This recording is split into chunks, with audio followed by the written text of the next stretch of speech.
Hello everyone, this is संकेत। Education loan पर video बनाओ ऐसा आपने रिक्वेस्ट की थी, तो इस वीडियो में हम डिस्कस करने वाले हैं कि एजुकेशन लोन कैसे निकालते हैं। ठीक है, तो एजुकेशन लोन किसे निकालना चाहिए? तो एजुकेशन लोन के कौन निकालता है? जिस जो स्टूडेंट यहाँ पे जो इंजीनियरिंग हो, बी फार्मेसी हो या फिर अदर कौन से भी कोर्सेस हो, उनकी फीस वो अफोर्ड नहीं कर सकते, वो स्टूडेंट एजुकेशन लोन निकालते हैं। बैंक्स उनको फंड यहाँ पे प्रोवाइड करती है, उनकी फीस बैंक भरती है। और जब वो स्टूडेंट उसका पूरा कोर्स कंप्लीट करके बाहर निकलता है, 4 साल हो, 3 साल, 3 साल हो, जैसे भी उसका कोर्स है, उसके बाद उसे ईएमआई थ्रू, जब वो उसको नौकरी लगती है, वो ईएमआई थ्रू उसे वो एजुकेशन लोन का जो ईएमआई वो भरना पड़ता है और लोन उसे चुकाना पड़ता है स्टूडेंट को। मतलब कि आपके 4 साल हो गए, 4 साल के बाद आप वो लोन के लिए ईएमआई भरने के लिए वहां पे जाओगे। और एक बात, जब समझ लीजिए आपका 4 साल का वहां पे जो कोर्स है वो खत्म हो गया, इंजीनियरिंग हो गया, तो 4 साल के बाद भी 6 महीने आपको वहां पे टाइम दिया जाता है। मतलब कि डिपेंड ऑन बैंक, वो बैंक का पीरियड कितना है। समझ लीजिए आपके 4 साल हो गए उस कॉलेज में और बाहर निकले, तो 6 महीने या फिर 1 साल का वहाँ पे पीरियड दिया जाता है कि आपको नौकरी लगे, और उसके बाद ईएमआई स्टार्ट होते हैं, राइट। तो एजुकेशन लोन कौन निकाल सकता है, कौन निकालते हैं, ये तो आपको समझ में आ गया। तो फीस आपको जानना बहुत ही जरूरी है यहाँ पे कि फीस कितनी होती है कॉलेजेस को, उस पर वीडियो ऑलरेडी बना है, आप चेक कर सकते हो चैनल पे जाके। ओके, एजुकेशन लोन किस बैंक में निकालना चाहिए, राइट। तो ये सवाल आपके मन में आया आया होगा। तो देखो, आपका पेरेंट्स का जिस बैंक में बहुत मतलब ये बहुत टाइम से वहाँ पे अकाउंट है, उस बैंक में जाओ, उस बैंक मैनेजर जहाँ पे होते हैं उनको डिस्कस करो कि हमें एजुकेशनल लोन चाहिए। और हो सके तो पेरेंट्स को साथ में ले जाना, क्योंकि जो एजुकेशनल लोन आपको दिया जाता है वो 2 कंडीशंस पे दिया जाता है। एक, आपके पेरेंट्स के जो मतलब कि फाइनेंशियल रिकॉर्ड्स है पीछे वाले, वो देखकर, और और आपका जो एजुकेशनल स्कोर है, परफॉर्मेंस है, आपके 12th के मार्क्स, सीईटी के मार्क, वॉट एवर, ओके, तो वो देखकर, वो कंडीशन देख के आपको एजुकेशन लोन दिया जाता है। तो ये मैंने यहाँ पे अभी बात की कि आपका एजुकेशनल परफॉर्मेंस, तो कई स्टूडेंट्स को 12th में या फिर जो सीईटी का स्कोर होता है उसमें थोड़े से कम मार्क्स हो सकते हैं, तो डरना मत, आपको वो कम मार्क हो तो भी वहाँ पे एजुकेशनल लोन दे सकते हैं। लेकिन देखो, यहाँ पे एजुकेशनल लोन आपको दिया जाता है तो बैंक वाले बहुत वेरिफिकेशन करते हैं, बहुत आपको मतलब कि हो सकता है कि ये डॉक्यूमेंट्स लाओ, वो डॉक्यूमेंट्स लाओ, ऐसा भी कर सकते हैं। लेकिन इस वीडियो में मैंने आपको डॉक्यूमेंट्स के बारे में भी बताया, कौन कौन से डॉक्यूमेंट्स लगने वाले हैं, ये भी बात मैंने यहाँ पे बताई है।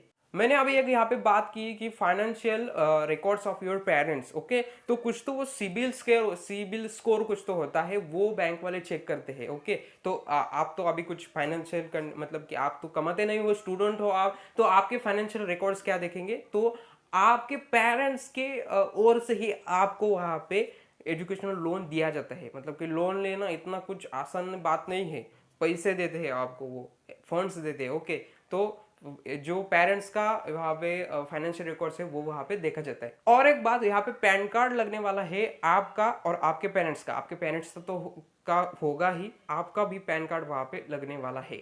तो एजुकेशन लोन कैसे निकाले, उसकी प्रोसीजर क्या है? तो एजुकेशन लोन निकालने की प्रोसीजर सिंपल है। देखो, आपको जिस बैंक में एजुकेशन लोन चाहिए उस ब्रांच में आपको कांटेक्ट करना है, कॉल से भी कर सकते हो, आपको हो सके तो ब्रांच में भी जा सकते हो।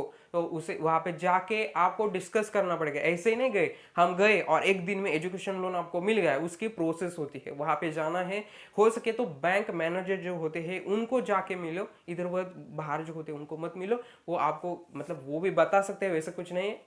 क्योंकि देखो, जो लास्ट में बैंक मैनेजर होता है उनके ही और से वो एजुकेशन लोन कौन सा भी देना है नहीं देना है वो ही डिसाइड करते हैं, राइट। तो उनसे मिलो, उनसे मिलने के बाद आपके पेरेंट्स उनसे डिस्कस करेंगे और वो आपको मतलब कि जो आगे की प्रोसीजर है वो बता देंगे। और हो सके तो आप ट्राई करना कि आप खुद जाओ अकेले ही। देखो, आपको वहाँ पे आता है क्या बोलने के लिए, इससे क्या होता है, देखो आप किसी भी प्रोसीजर में घुसते हो, ओके, तो आपको वहाँ खुद से लड़ना होता है, बोलना होता है। उससे हो सकता है कि आपकी पर्सनैलिटी डेवलपमेंट हो सकता है आपको मतलब कि एक्सपीरियंस आए, हो सके तो जाना, नहीं तो पेरेंट्स को साथ ले ही जाना, क्यों लेकर ही जाना, क्योंकि पेरेंट्स के जो रिकॉर्ड्स है, जो पेरेंट्स का क्रेडिट है, उस पर ही आपको लोन दिए जाने वाला है।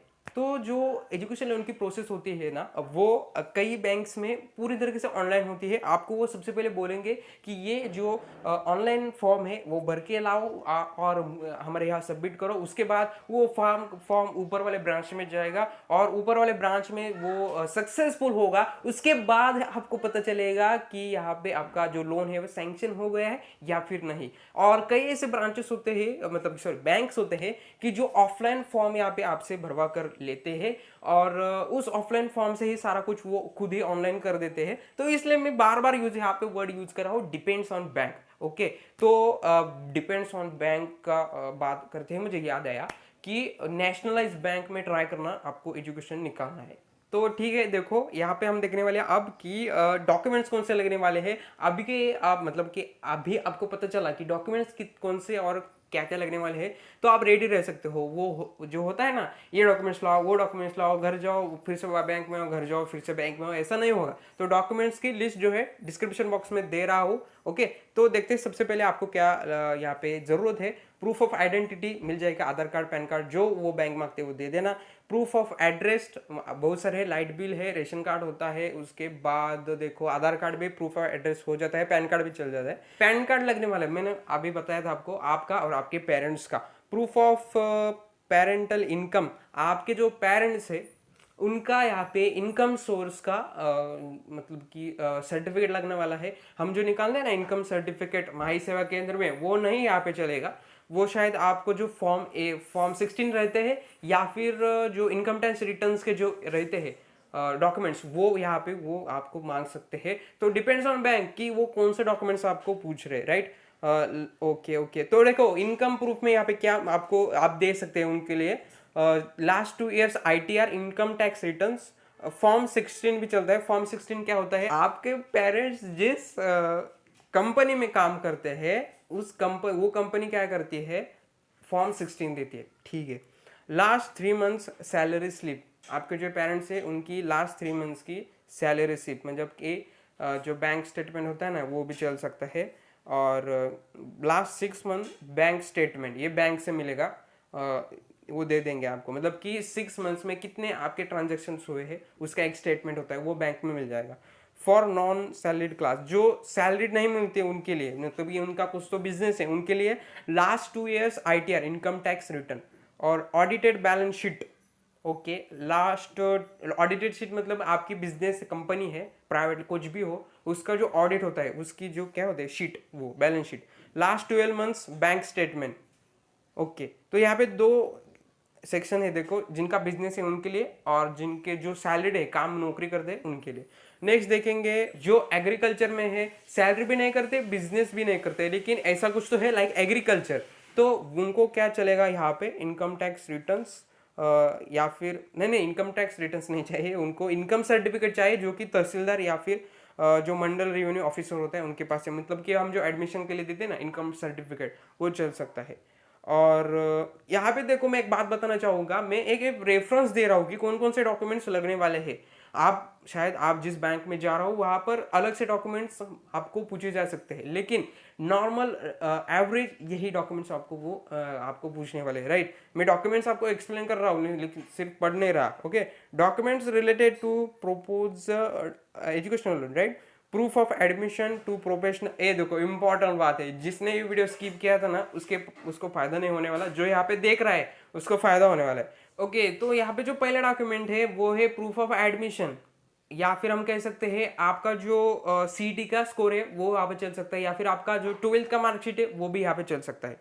10th एंड 12th सर्टिफिकेट यहाँ पे आपके लगने वाले हैं, मार्कशीट। जो आपके एडमिशन प्रोसेस है उसके भी डॉक्यूमेंट्स शायद वो आपको पूछ सकते हैं, मतलब कि जो अपने एप्लीकेशन फॉर्म भरा है अभी हमारा B.Pharm से हो या फिर इंजीनियरिंग का, वो भी आपको शायद वो मांग सकते हैं। आप जिस कॉलेज में एडमिशन ले रहे हो उस कॉलेज के बारे में डिटेल्स भी वो मांग सकते हैं। वो डिटेल्स आपको कहाँ मिलेगी, एक तो कॉलेज आपका जो होता है वो कॉलेज डिटेल्स के बारे में कुछ तो डॉक्यूमेंट दे सकता है। जिन्हें लग रहा है ये कॉलेज के बारे में डिटेल्स का जो डॉक्यूमेंट, वो कॉलेज में कॉन्टेक्ट करें। लेटर कंफर्मिंग एडमिशन, आपने एडमिशन ले लिया है, ऐसा एक डॉक्यूमेंट भी लगता है जो कि आपको कॉलेज देगा जिस कॉलेज में आपको एडमिशन मिला है वहाँ। प्रोस्पेक्टस ऑफ कॉलेज और इंस्टीट्यूट, ये क्या है, प्रोस्पेक्टस मतलब कि जो पम्पलेट रहता है ना कॉलेज का, वो, बाकी कुछ नहीं। पाम्पलेट ऐसा मत कहे ना मतलब कि उसमें सारी डिटेल्स होती है कॉलेज के बारे में कि कॉलेज का कैसा है, कॉलेज की रेपुटेशन क्या है, कॉलेज में क्या क्या ब्रांचेस है, क्या कॉलेज के प्लेसमेंट्स क्या है, सारा कुछ। ये हम कह सकते हैं कि कॉलेज के बारे में डिटेल्स का जो डॉक्यूमेंट मांगते हैं ना, उसे प्रोस्पेक्टस कह दे।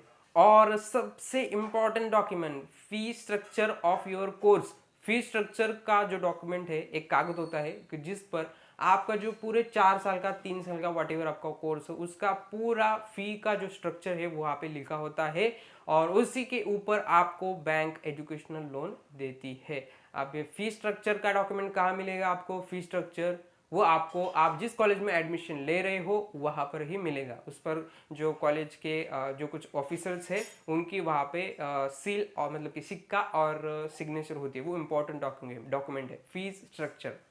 और सबसे लास्ट में जो मैंने डिस्क्रिप्शन बॉक्स में डॉक्यूमेंट दिया है लिस्ट का, तो उसमें सबसे नीचे लिखा है देखो कि proof of payment already made, मतलब कि आपने ऑलरेडी कुछ तो पेमेंट किया होगा, तो उसका आपको प्रूफ रखना है। मतलब कि देखो आपने कॉलेज में एजुकेशनल लोन लेने के पहले ही आपने कुछ तो आपकी ओर से पैसे वहां पे भरे एज अ फी, ओके, तो उसका प्रूफ भी आपके पास संभाल के रखना है। शायद एजुकेशनल लोन मांगने के लिए जाओ तो वो भी प्रूफ आपको मांग सकते हैं।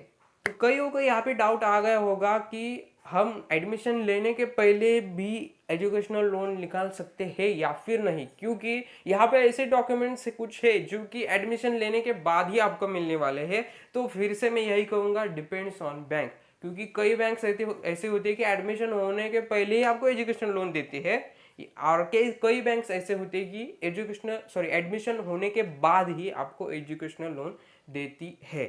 तो ठीक है दोस्तों, एजुकेशन लोन के बारे में और भी कुछ डाउट आ रहा हो तो कमेंट सेक्शन में पूछ सकते हो, या फिर इंस्टाग्राम पर डीएम करके मुझे पूछ सकते हो। आई होप कि मैंने आपके सारे डाउट्स यहाँ पे क्लियर किए होंगे। तो ठीक है, मिलते हैं अगले वीडियो में ऐसी इन्फॉर्मेटिव वीडियो के साथ में आपके लिए। Start and just do it, very all the best.